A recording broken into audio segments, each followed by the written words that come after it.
I want you to imagine that you're participating in a food eating contest. You begin to eat pounds and pounds of food, and then you start to feel dizzy, sick to your stomach to the point where you feel like you need to throw up. So you opt out of the competition. What could have gone wrong? You might be wondering. Well, this brings me to my main point of the negative impacts of competitive eating.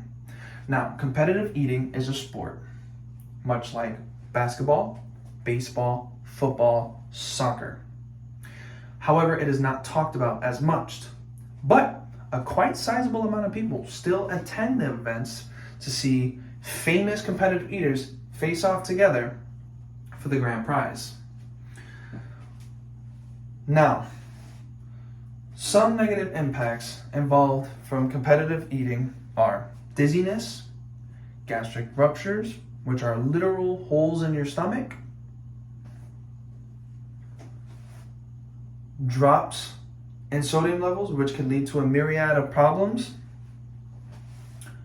and diabetes. Now, that's just a few of the medical issues that competitive eating causes.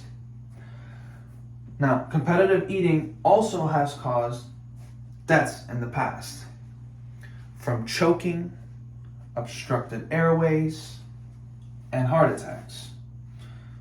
A good example of this was a sad time in where a 64-year-old man passed away due to a heart attack after eating spicy red hot chili.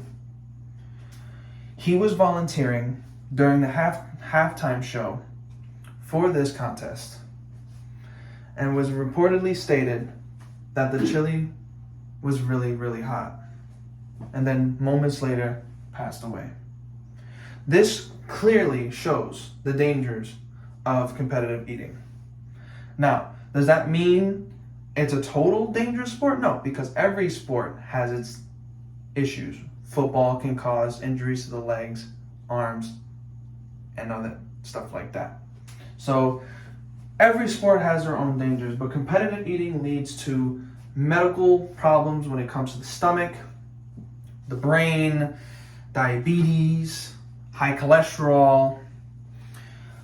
Even famous competitive eaters who have been doing this for a long time suffer from the consequences of competitive eating. For example, famous competitive eater Dave Bernoulli stated that after his training sessions, he only drinks 1 gallon of water, nothing more, because it causes him to be dizzy for weeks on end. That's ridiculous.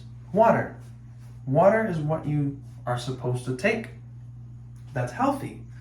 Why is it causing him to be so dizzy? And that's because of the amount of food that he keeps ingesting day in and day out during these training sessions.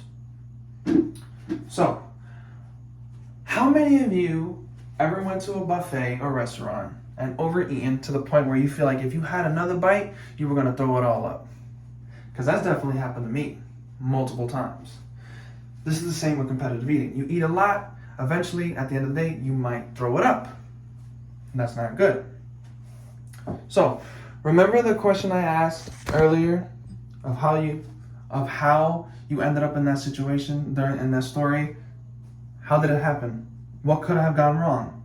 Well, there's actually a medical term for this called postprandial hypotension, which causes increased blood flow to the stomach and the intestines, which can cause your heart rate to go faster, leading to dizziness and all this. So, the main takeaway from this story that I want you guys to understand are the negative impacts of competitive eating. So, before you look at another event, truly think to yourself, am I ready for this? Is it worth it? Think about that.